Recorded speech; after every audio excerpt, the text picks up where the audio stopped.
Hello అండి. ఎలా ఉన్నారండి అందరూ? బావున్నారా? మీరంతా బావుండాలని మనస్ఫూర్తిగా దేవుడిని కోరుకుంటున్నాను. బయట పనులన్నీ అయిపోయినియండి. బయట పనులంటే ఏముంటాయండి? వాకిలి తుడుచుకోవడం, ఇంకా నీళ్ళొస్తున్నాయండి. నీళ్ళు పట్టేశాను. మా అబ్బాయి హెల్ప్ తీసుకొనైతే ఈరోజు నీళ్లు పట్టేశాను. ఉరుకులు, పరుగులు హడావిడి అండి. వీటికి తగ్గట్టుగానేమో చలువ ఒకటే చంపేస్తుంది.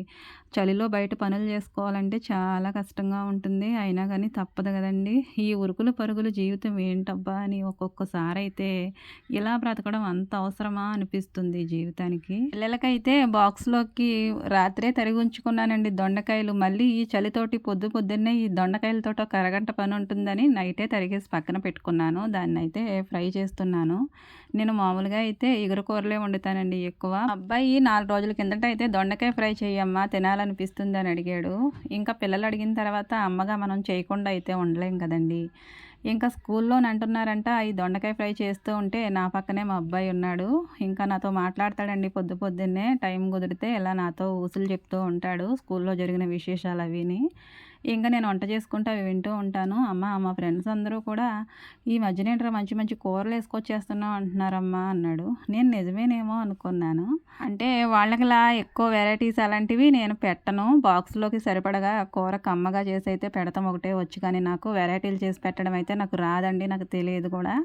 ఇంకా వాళ్ళేమో రకరకాల డిషెస్ అయితే చేసుకుంటూ ఉంటారు. మరి అన్నీ అందరికీ రావు కదా! ఇంక నేను రోజు ఇగురు కూరలు తప్పించి వేరే ఏమీ నాకు రావు. ఫ్రై చేస్తాను ఎప్పుడైనా చేయాలనుకుంటే. అంతేగాని వంటలతోటయితే ప్రయోగాలయితే చేయనండి. అసలే ఉదయాన్నే పనులు చేసుకొని పిల్లలకు బాక్సులు సర్దడమే నాకొక అదృష్టంగా ఫీల్ అవుతూ ఉంటాను. మళ్ళీ ఈ చిన్న అదృష్టంలోనూ రకరకాల ప్రయోగాలు చేసేసి వాటిని ఫెయిల్ చేయడం నాకు ఎంత మాత్రం ఇష్టం ఉండదండి. కడుపు నిండా వాళ్ళు తింటే చాలు కమ్మగా అనుకుంటాను.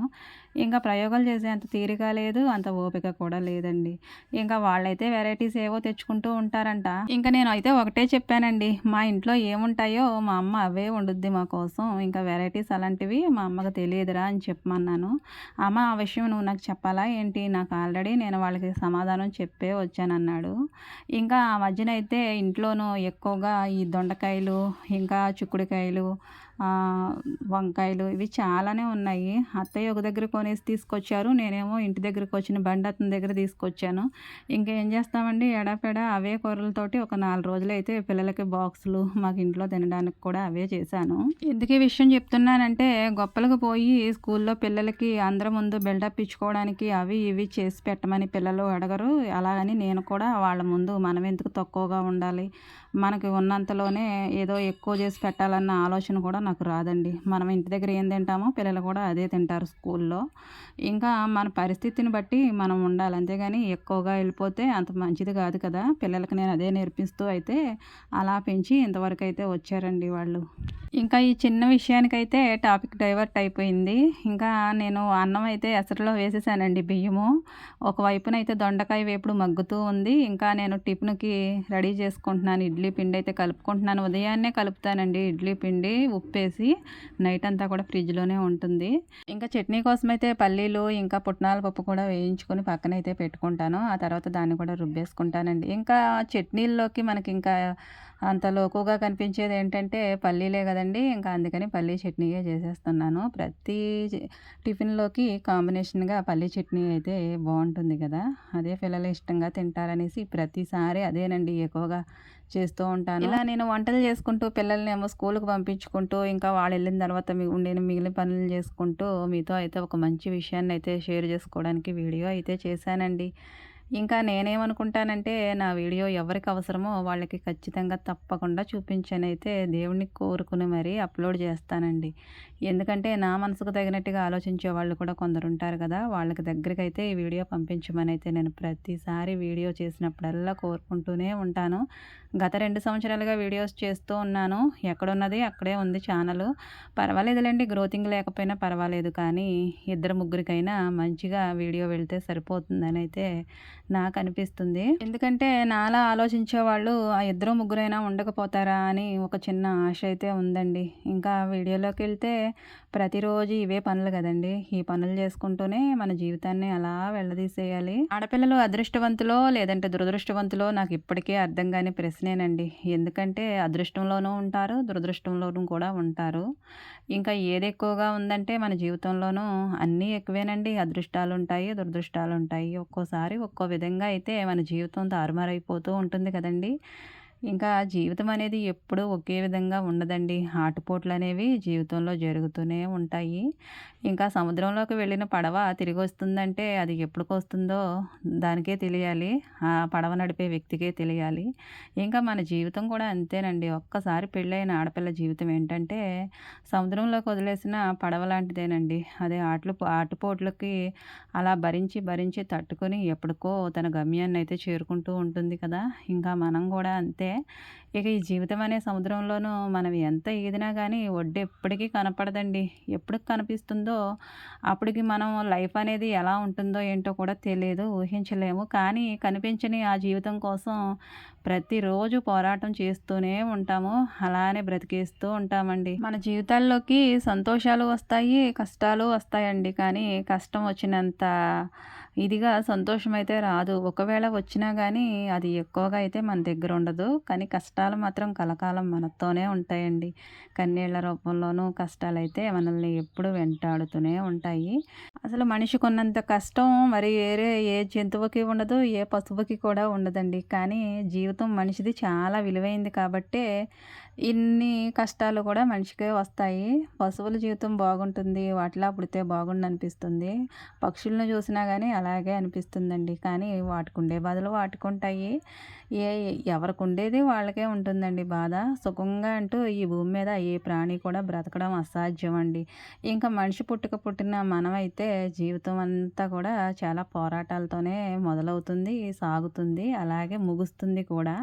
ఇంకా అమ్మ కడుపులో పడింది మొదలుపెట్టి మనం భూమి మీద పడిన తర్వాత మన లైఫ్ స్టార్ట్ అయిన తర్వాత ఇంకా పెళ్ళని, ఇంకా పిల్లలని జీవితంలో ఇలా స్టెప్ బై స్టెప్ మారుతూనే ఉంటుంది మన జీవితం. మనిషి మాత్రం మనమే. కానీ మన జీవితంలో ఎన్నో దశలండి మనల్ని పలకరిస్తూ ఉంటాయి. ఒక్కొక్క దశకి ఒక్కొక్క మనం ఒక్కోలా అయితే మారిపోతూ ఉండాలి. ఆ పరిస్థితికి తగినట్టుగానే ఉండాలి గానీ, నేను ఇలానే ఉంటాను, ఎప్పుడు ఇంతే కదా నేను అని అనడానికి లేదు గదా! ఏ ఏ వయసుకు తగినట్టు ఆ వయసులోనే మన బాధ్యతలనేవి మనకొచ్చేస్తూ ఉంటాయి. ఇక అమ్మ వాళ్ళ దగ్గర ఉన్నప్పుడైతే చిన్న పిల్లలానే ఉంటాం కాబట్టి వాళ్ళకి ఎప్పుడూ మనం గారాబమే. కానీ ఒక ఇంటికొచ్చిన తర్వాత మన నెత్తి మీద చాలా బాధ్యతలైతే పడుతూ ఉంటాయి గదండీ! ఇక అమ్మ దగ్గర ఉన్నట్టే నేనిక్కడ ఉంటానంటే అవ్వదు కదా! నాకు జీవితం అంటే ఎప్పటికీ ఒక మాయలాగానే అనిపిస్తుందండి. ఇలా ఆలోచించుకుంటూ ఉంటే అసలా మనిషి ఎందుకు పుడతాడు? ఎందుకు ఇన్ని అవతారాల్లాగా జీవితాన్ని ఇలా స్పెండ్ చేస్తూ ఉంటాడు? ఎందుకు ఇన్ని బాధలు పడాలి? ఎందుకు సుఖము వస్తుంది, కష్టము వస్తుంది. అన్నీ వస్తూనే ఉంటాయి. అన్నీ భరిస్తూనే ఉంటాడు. సంతోషం వచ్చినప్పుడు నవ్వుతాము. ఇక బాధొచ్చినప్పుడు బాధపడుతూ ఉంటాము. ఇలా కష్టాలతోనూ కలకాలం జీవించే కన్నా ఎందుకంట మనిషి జీవితమే లేకుండా ఉంటే ఎంత బాగుంటుందో గదా! ఎందుకిలా భూమి మీద పడి ఇంతలా బాధలు పడ్డం అనైతే నాకు ఒక్కొక్కసారి చాలా బాధగా అనిపిస్తుంది. ఎందుకంటే ఒకప్పుడు ఇలాంటివేమీ తెలిసేవి కాదండి. ఎందుకంటే చిన్నతనం కదా! పెళ్ళయిన తర్వాత అప్పటికి కూడా మనకేమీ అంత చిన్నతనం ఏమీ పోదు. పిల్లలు పుడతారు, వాళ్ళని పెద్ద చేస్తాము. వాళ్ళు అలా అలా కాస్తంత ఎదిగి వాళ్ళకి ఒక ఏజొస్తుంది. 15 సంవత్సరాలు, 16 సంవత్సరాలు వచ్చేసరికి కూడా మన ఏజ్ పెరుగుతుంది గదండీ! మనం కూడా వయసులో మన పిల్లలే మనంత అయిపోతూ ఉంటే, మనం కూడా ఏజ్‌లో పెద్దవాళ్ళమవుతాము, బాధ్యతల్లో పెద్దవాళ్ళమవుతాము. ఇంకా కుటుంబం విషయంలో ప్రతి దానిలోనూ కూడా ఆచితూచి వ్యవహరించే బాధ్యతలన్నీ మనకే వస్తాయండి. ఇంకా పిల్లలు చిన్న పిల్లలుగా ఉన్నప్పుడు ఏమీ అంత బాధ అనిపించదు. పెళ్లి కాకముందు కూడా అంత బాధలేమీ తెలియవు. కానీ పెళ్ళయ్యి ఇక బాధ్యతలు పిల్లల్ని చదివించుకోవడం ఓ పక్కన పేరెంట్స్ మన తల్లిదండ్రులు, ఇంకా అత్త, మామ వీళ్ళందరూ ఉంటారు గదండీ! మన పిల్లలు చిన్నవాళ్ళుగా ఉన్నప్పుడు వాళ్ళు ఎత్తుకొని చక్కగా ఆడిస్తూ, పాడిస్తూ మనకి బాధ అనేది ఏంటో తెలియకుండా చేసేస్తారు. ఆ టైంలో గూడా ఏమీ అంత అనిపించదు గానండి.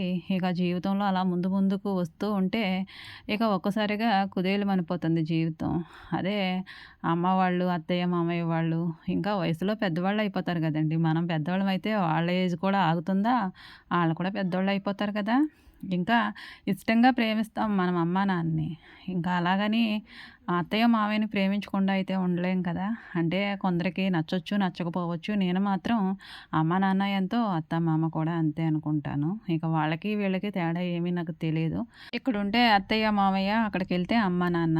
ఇంకా నాకు తేడా ఏమీ తెలియకుండానే చాలా సంవత్సరాలైతే గడిసిపోయాయండి. ఇప్పటి వరకు కూడా నాకు ఎలాంటి ఇది లేదు. అంటే అక్కడ ఎలా ఉంటానో ఇక్కడ కూడా అంతే. తేడా ఏమీ లేదు. జీవితం అలా కొనసాగుతూ ఉంటే మైలురాళ్ళులాగా కొన్ని కొన్ని కష్టాలు అలా వస్తూనే ఉంటాయి కదండీ! ఇలా జీవితంలో ఎన్నో కష్టాలు పడుతూ, ఎన్నో మైలురాళ్ళను వెనక్కి దాటవేసుకుంటూ మనమైతే ముందుకు వెళ్ళిపోవాలి. అలా వచ్చినప్పుడైతే బాధపడుతూ మనం అక్కడే ఉంటామండి. నేను కూడా అంతే. అలా ఎన్నో బాధలు, ఎన్నో కష్టాలైతే భరించి చాలా వరకైతే నా ఓపిక సన్నగిల్లిపోయింది. ఇంక భరించి బాధపడటం తప్పించి మనం ఇంకేం చేయగలమండి. అంటే పైకి నవ్వుతూ కనిపించినంత మాత్రాన గుండెల్లో అయితే బాధ లేకుండా ఎవ్వరికీ కూడా ఉండదు గదండీ! ఇంకా అసలైన బాధలు ఏమైనా ఉన్నాయంటే జీవితంలో మనకి ఇప్పుడే స్టార్ట్ అవుతాయండి. పిల్లలు ఎదుగుతూ ఉంటారు. వాళ్ళు చదువుకుంటూ ఉంటారు. ఈ టైంలో ఒక పక్కన అమ్మ, నాన్న, ఓ పక్కన అత్తయ్య, మామయ్య. ఇంకా వీళ్ళ ఏజ్‌లు మరి పెద్దయి అయ్యేటప్పటికి వాళ్ళకి హెల్త్ పరంగా చాలా ఇష్యూస్ అయితే వస్తూ ఉంటాయి కదండీ! ఇక నాకెందుకులే అనుకుంటే మనకేం గాదు. కానీ నాకెందుకులే అని మనం అనుకోలేం గదండీ! అన్నీ పెంచి ఒక ఇంటికి పంపించింది అమ్మ, నాన్న అయితే మనకి జీవితాన్ని అక్కడ ఎలా ఉండాలో ఏంటో బాధ్యతలు అంతా కూడా తెలిపేది అత్తవారి కుటుంబం అండి. అంటే అర్థం చేసుకుంటే అంతా కూడా మనవాళ్ళలాగానే కనిపిస్తారు. కొంతమందికేమో అర్థం కాదులే అత్తారిల్లు. ఇక నాలాంటి వాళ్ళకైతే అలా అర్థం కాకుండా ప్రశ్నగా అయితే ఎప్పుడూ అత్తారిల్లు లేదు. ఇక అమ్మ, నాన్న ఇల్లు నాకెంతో, నా అత్తారిల్లు కూడా అంతే. ఇక రెండిట్లకి తేడా లేనప్పుడు రెండు వైపుల నుంచి కూడా బాధలు ఒకేసారి వస్తూ ఉంటే గుండెని పిండేస్తున్నట్టే అనిపిస్తుందండి. బాధలంటే ఏముంటాయి ఆ వయసులో. ఇంకా ఆ గుండెకి సంబంధించి ఇంకా చాలా చాలా ఇష్యూస్ అయితే వస్తూ ఉంటాయి కదండీ! అమ్మ, నాన్న పరంగా చూస్తే ఒకటి, ఇంకా అత్తయ్య, మామయ్య ఇక ఇలా నలుగుతూనే ఉంటాము బాధల్లోనూ. అంటే హెల్త్ పరంగా చాలా చాలా వస్తూ ఉంటాయి కదండీ! వాళ్ళని కేర్ చేసుకుంటూనే ఉంటాము. ఒక పక్కనేమో పిల్లల్ని చదివించుకోవాలి. ఇలా నేను నా పెద్దవాళ్ళ ఆరోగ్యం గురించి అయితే నిద్రలేని రాత్రులైతే చాలా గడిపానండి. అది నాకు మాత్రమే తెలుసు. అంటే భరించున్న వాళ్ళకే తెలుస్తుంది గదండీ! మన బాధేంటో. చూసేవాళ్ళకి ఏమీ తెలీదు. కానీ వాళ్ళని, వీళ్ళని అనుకోవడానికి మనకేమి అధికారం లేదు కానండి. మన బాధేంటో మనతోనే ఉంటుంది. అది ఎవరు కూడా పంచుకోలేరు. మనకేదైనా ఒంటి మీద గాయమైతే ఆ బాధ మనకే తెలుస్తుంది గానీ, పక్క వాళ్ళకి తెలుస్తుందంటారా? తెలీదు కదా! అలా జీవితంలో మనం ముందుకు వెళ్ళే టైము అదే. ఇంకా మన పెద్దవాళ్ళు మనం అమితంగా ప్రేమించే అమ్మ, నాన్న, అత్త, మామ ఏజ్‌లో కూడా పెద్దవాళ్ళు అవుతారు కాబట్టి వాళ్ళకి హెల్త్ ఇష్యూస్ అనేవి స్టార్ట్ అయ్యేది కూడా అదేనండి. ఇలా 2 కూడా మనం హ్యాండిల్ చేసుకుంటూ ముందుకలా వెళ్ళిపోవాలి. అదృష్టం బాగుంటే మనకి జీవితం కొంచెం హ్యాపీగానే అనిపిస్తుంది. లేదంటే బాధాకరమే కదండీ! ఇలా వాళ్ళ గురించి ఆలోచించుకుంటూనే నేను పిల్లల్ని అలా పెంచుకుంటూ, ఇంకా కుటుంబ బాధ్యతలన్నీ తీసుకుంటూ అలా ముందు ముందుకి వెళ్ళిపోతాను. ఇంకా ఒక సమస్యొచ్చిందంటే వేరే సమస్యలు కూడా ఒకేసారి దండెత్తొచ్చేస్తాయండి. మనం భరించాలా? లేదంటే ఈ జీవితాన్ని వదిలి ఎటైనా పారిపోవాలా అనిపిస్తుంది ఆ టైంలో అయితే. ఇంకా ఆరోగ్యపరంగా సమస్యలతో సతమతమవుతూనే ఉంటాము. మరి ఆరోగ్యం బాగోనప్పుడు ఆర్థిక సమస్యలు కూడా వచ్చేస్తాయి కదండీ! పిల్లల్ని మంచిగా చదివించుకోవాలి. వాళ్ళకి మంచి భవిష్యత్తునివ్వాలి. ఇంకా మన పెద్దవాళ్ళని కాపాడుకోవాలి ఆరోగ్యపరంగా. ఇంకా ఫ్యామిలీలోనూ కావాల్సినవన్నీ చూసుకోవాలి. ఇంకా సీజన్ మారుతూ ఉంటే వచ్చే జలుబులు, రొంపలతోటైతే మామూలుగా ఉండట్లేదు గదండీ! పిల్లలతోటేమో అలా భరించాల్సి ఉంటుంది. ఇంకా జ్వరాలని అవని ఇదివరకటి రోజులైతే కాదు కదండీ! ఒక 4 రోజులు లొంగపెట్టుకొని పడుకుంటే అదే తగ్గిపోయేది జ్వరము. ఇప్పుడైతే అలా కాదు కదా! జ్వరం వచ్చిందంటే ఇక బాడీలో ఉండేది అన్నీ కూడా పనిచేయడం మానేస్తుంది. అంత భయంకరంగా ఉంటున్నాయి జ్వరాలు కూడా. ఇంకా ఏది కూడా మనకి అంత మంచిదిగా అనిపించట్లేదు. ఒక హెల్త్ ఇష్యూ వచ్చిందంటే ప్రాబ్లమ్స్ దానంతట అవే వచ్చేస్తూ ఉన్నాయండి. ఇలా పిల్లలతోనూ, పెద్దవాళ్ళతోనూ, ఇంట్లో ఉండే సమస్యలతోనూ, అవసరాలతోనూ ప్రతి దాంతోనూ యుద్ధం చేసినట్టే ఉంటుందండి ప్రతిరోజును. రోజులైతే చాలా మారిపోయాయండి. ఇదివరకటి రోజుల్లో అయితే ఇన్ని ఇబ్బందులు ఫేస్ చేసుకుంటూ అమ్మా, నాన్న ఎలా గడిపారో ఏమో నాకైతే తెలీదు గానీ, ఈ రోజులను బట్టో లేదంటే ఈ కాలాన్ని బట్టో ఏమో ప్రపంచమంతా కూడా తలకిందులుగా అనిపిస్తుందండి నాకైతే. ఎందుకంటే బాధ్యతలు చేతిపట్టుకున్న వాళ్ళు ప్రతి వాళ్ళ పరిస్థితి కూడా ఇలాగే ఉంటుందో, లేదంటే నాకే ఇలాగ అనిపిస్తుందో నాకు తెలియదు కానండి.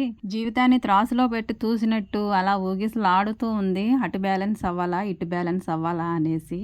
ఇలా ఆరోగ్యం మీద, ఇంకా ఇలా ఆర్థిక సమస్యల మీద అలా ఊగిసలాడుతూ ఉంటుందండి జీవితం అయితే.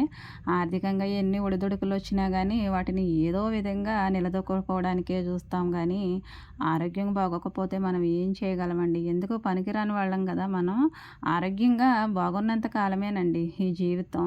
ఆరోగ్యం ఒక్కసారి సన్నగిల్లిందంటే మనం ఎందుకు ఏమీ చేయలేని వాళ్ళమైపోతాము. ఇంట్లో ఉండి ఇంటి పని, వంట పని, పిల్లల్ని చూసుకోవడం, ఇంకా పెద్దవాళ్ళని చూసుకోవడమే ఆడవాళ్ళ పని అని చాలామంది అనుకుంటారండి. అంటే కొంతమంది బయటికెళ్ళి ఏ పని చేయకుండా ఇంట్లోనే ఉండి పనులు చేసుకునే వాళ్ళుంటారు నాకులాగా. మరి అలాంటప్పుడు వాళ్ళైతే ఒక రూపాయి కూడా ఏమీ సంపాదించలేరు గదండీ! అలాంటప్పుడు ఆర్థికంగా వాళ్ళు ఎలా నిలదొక్కుకుంటారు? ఎలా ఎదుగుతారనైతే కొంతమంది నిరుత్సాహపడుతూ ఉంటారండి. మనం ఒక్క రూపాయి కూడా సంపాదించకపోయినా పర్వాలేదు కానీ, మన వల్ల మన యజమానికి అంటే మన భర్తకి మాత్రం ఎలాంటి తలనొప్పి లేకుండా ఉంటే చాలండి. ఆయన తెచ్చే ఆ కాసినన్ని డబ్బులే చాలు జీవితానికి. ఇంకా ఎక్కువ కోట్లేమి అవసరం లేదు కానీ, ఇంటికొచ్చిన ఆయనకి మనశ్శాంతినిస్తే చాలండి. అంటే మనం ఇంటికొచ్చేటప్పటికి ఇల్లు పీకి పందిరి వేసే పొజిషన్‌లో ఉన్నామనుకోండి, ఆయన అటునుంచి అటే బయటికెళ్ళిపోయేలాగా కాకుండా, ఇంటికొచ్చినోళ్ళతోటి కాస్తంత ప్రశాంతంగా మాట్లాడితే, బయట నుంచి ఎన్నో చికాకులతో వస్తూ ఉంటారు గదండీ! మనం కూడా ఇంకొక తలనొప్పిగా అయితే అవ్వకూడదు కదా! ఇంట్లో మనం కూడా పనులు చేసుకుంటూ పిల్లల ఒత్తిడితోనూ, పెద్దోళ్ళ ఒత్తిడితోనూ, ఈ వంటలతోనూ, ఈటిలతోనూ, వాటిలతోనూ మనకి తలకు మించిన భారంగానే ఉంటుంది. కానీ మరి ఏం చేస్తామండి? ఆడపుట్టుక పుట్టాం గదా! ఓర్పు భూదేవంత ఉంటుందంట మనకి. సహనం ఏమో ఆకాశం అంత ఉంటుందంట. ఇక అన్నీ మనకే ఇచ్చేసాడు దేవుడు కాబట్టి, ఒక్కోసారి పరిస్థితి అయితే తారుమారైపోతుందండి. ఇంట్లోకి రూపాయి వచ్చే విధానం కూడా లేకపోవచ్చు. అలాంటప్పుడైతే మనం ఏదో నిందలు వేసినట్టు అవమానించడం కాకుండా, కాస్తంత మన వైపు నుంచి కూడా మనం ఎలాగో రూపాయి ఆయనకి సపోర్ట్ చేసేది లేదు కాబట్టి మన వల్ల కనీసం మాట సహాయం, మాట ద్వారానే ఆయనకి కాస్తంత ఆలోచన నుంచి బయటకొచ్చేలాగా చూసుకోవాలి. అంటే పని ఒక్కోసారి పోవచ్చు, ఉద్యోగం ఒక్కొక్కసారి పోవచ్చు, వచ్చే విధానం ఆర్థికంగా తగ్గిపోవచ్చు. మనం అలాంటప్పుడు ఆయనకి కాస్తంత దగ్గరగా ఉండి మనసుకి కాస్తంత మంచి మాటలు చెప్పాలి గానీ, ఇంకా బాధ పెట్టేలాగా అయితే మాట్లాడకూడదు. మన నుంచేనండి అన్ని కుటుంబంలోనూ అలా అలా సర్దుకుంటాయి. ఎన్ని ఒత్తిళ్ళొచ్చినా, ఎలాంటి బాధలొచ్చినా, కష్టాలొచ్చినా గానీ, ఇంట్లో ఆడవాళ్ళ వల్ల అన్నీ కూడా సమానం అయిపోతాయండి. ఇల్లంతా కూడా నవ్వులు పువ్వులు పూయాలంటే ముందు మనం మంచిగా ఉండాలి, మంచిగా ఆలోచించాలి. ఎన్నో బాధలుంటాయండి. అవన్నీ గుండెల్లోనే పెట్టుకొని అందరినీ కూడా ఆదరించాలి, అందరినీ కూడా ప్రేమించాలి. ఇంకా అందరినీ కూడా చూసుకునే బాధ్యత కూడా మనదే కదండీ! ఇలా ఆలోచించాలంటే చాలా ఓపిక కూడా కావాలండి. ఇంటి పని, వంట పని చేసే చాలా అలసటొచ్చేస్తుంది. ఇవన్నీ జేయాలంటే మా వల్ల కాదని అనుకోవచ్చు. కానీ ఓపిక తెచ్చుకొని మరీ చేసుకోవాలండి. మన కుటుంబం బాగుపడాలంటే, మన కుటుంబంలో సంతోషం ఉండాలంటే ఖచ్చితంగా మనం ఎంతో కొంత నలిగిపోవాల్సిందేనండి. బంగారం ఎంతో కాలితేనే గానీ, ఎంతో నలగొట్టబడితేనే గానీ, మనకు కావాల్సిన నగలాగైతే మారదు గదండీ! మన ఇంటి రూపురేఖలైనా, మన ఇంటి ఆర్థిక స్థితి అయినా, మన ఇంటి పరువు ప్రతిష్టలైనా ఏయి పెరగాలన్నా గానీ, ఇంట్లో ఉండే ఆడవాళ్ళ మీదే ఆధారపడి ఉంటుందండి పరిస్థితి అంతా కూడా. నేను కష్టం వచ్చిన వెంటనే కూడా కంగారు పడిపోయి, బాధపడిపోయి అందరిలానే ఆలోచిస్తాను. కానీ కాస్తంత నిదానం అయిన తర్వాత దాన్ని ఎలా మెరుగుపరుచుకోవాలో ఏంటో దానికి సొల్యూషన్ అనేది ఆలోచించుకొని, నన్ను నేను స్థిమితం చేసుకొని తర్వాత జరగబోయే దాని గురించైతే ఆలోచించి దానికి తగిన నిర్ణయాలైతే తీసుకుంటానండి. జీవితం అంటే సముద్రమే కదండీ! సముద్రంలో ఎన్ని ఆటుపోట్లొస్తాయో మన జీవితంలో కూడా అలానే వస్తాయి. ఎప్పుడు ఎలాంటి ఉప్పెనొస్తుందో తెలీదు. ఇక వచ్చినప్పుడైతే భరించక తప్పదు. ఈ భూమి మీద ఉన్న జీవాలన్నిటిలో కూడా మనిషిలా పుట్టడం చాలా అదృష్టమండి. మరి ఇంత మంచి జన్మ మనకిచ్చినప్పుడు ఈ జన్మకి సంబంధించి చాలా చాలా ఒడిదుడుకులు వస్తూనే ఉంటాయండి. వాటన్నిటిని తట్టుకొని ఎదుర్కొంటూ రేపటి కోసం ఆశగా అయితే బ్రతికేస్తానండి. వీడియో నచ్చితే లైక్ చేయండి. Thank you for watching.